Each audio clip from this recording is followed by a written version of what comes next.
I'm Joe St. George in Washington. If you live near a river or a lake or the ocean, or maybe your town has a flooding problem, you may not understand why a lack of water in this country is such a big deal. But for the White House, it is. In fact, for the first time, it's a national security concern. At this moment, about 90 million Americans are living under drought conditions. Vice President Kamala Harris recently elevated the issue, announcing a new White House action plan on global water security. And some of the new data is striking. By 2030, half of the world's population will struggle to meet their water needs, according to the White House. And then a national security concern arises because widespread droughts create food shortages, since water helps food grow. There are concerns a lack of water will create mass migration events in the future, with people moving to find water. The White House also warns a lack of water could create armed conflicts overseas over access to water. Water insecurity makes our world less stable.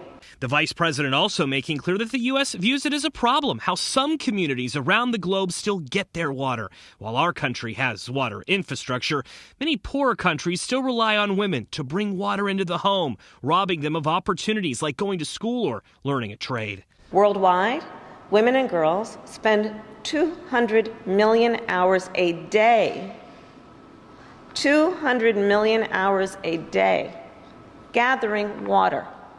Some of the proposed ideas revealed in recent weeks include improving clean water access through better funding, sharing U.S. drought data with other nations to better predict issues, and of course, making the issue a priority of world leaders during global summits. That won't be easy, though, with the invasion of Ukraine and inflation still dominating global conversations. Improving water access also requires large amounts of money that global governments have traditionally been reluctant to allocate. Before you dismiss a lack of water as mostly an international problem, you should look at the growing concerns about lower water levels at the Great Salt Lake. A recent New York Times headline said Utah faces an environmental nuclear bomb if it continues in the years to come.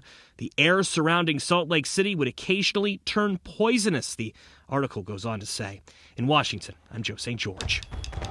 Mass shootings have become more frequent and more deadly. We know this because of the research, but also through the lived experience of those who've had it happen in their community. And I went to one of those communities, still healing from sudden violence. And they say if we don't address the root causes, they won't cease. And the threat to national security they pose will only continue. Rhetoric moves to we're strong, El Paso strong. And it's what does strength mean in this? Yes, we can rally together, but what were the circumstances that made it happen that now we have to be strong? In the shadow of a memorial, life goes on nearly 3 years after a mass shooting that took the lives of 23 people at this Walmart. I think everyone has shell shock, both from the attack, from COVID, and hasn't really had the time to process the trauma, but it's there and it's real in the community. Zeb Green is a minister of the Unitarian Church in El Paso, as well as a community organizer who led healing circles and worked with the community after the racially motivated shooting in 2019. As traumatizing as it was, he says it was not surprising that it occurred as El Paso, a border community, experienced a crescendo of hateful rhetoric and demonstrations targeted at migrants. It was only a matter of time before El Paso got attacked. A 2020 study headed by University of Alabama criminology professor Adam Langford says mass shootings are getting more deadly due to the perpetrators being influenced by other acts of violence. The number of shootings where 8 or more people were killed have doubled since 2010.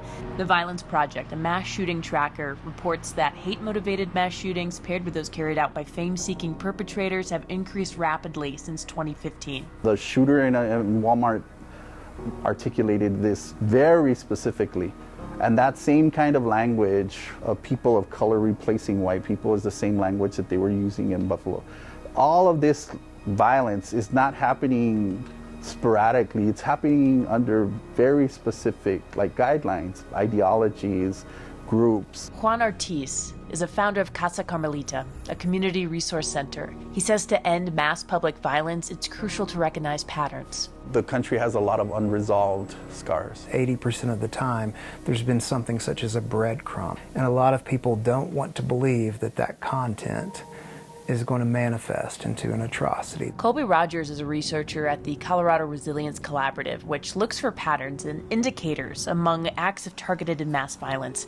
He says a missing piece of the mass shooting conversation is how violence impacts members of a targeted community months to years after the fact. I think we live in a world currently that is absorbed in a collective trauma. Just when the whole community has been exacerbated by hopelessness and helplessness. The media's here, resources are here, and then it evaporates. And unfortunately, lots of times, then people start looking to make blame. If violence influences more violence, what can stop this domino effect and protect the public?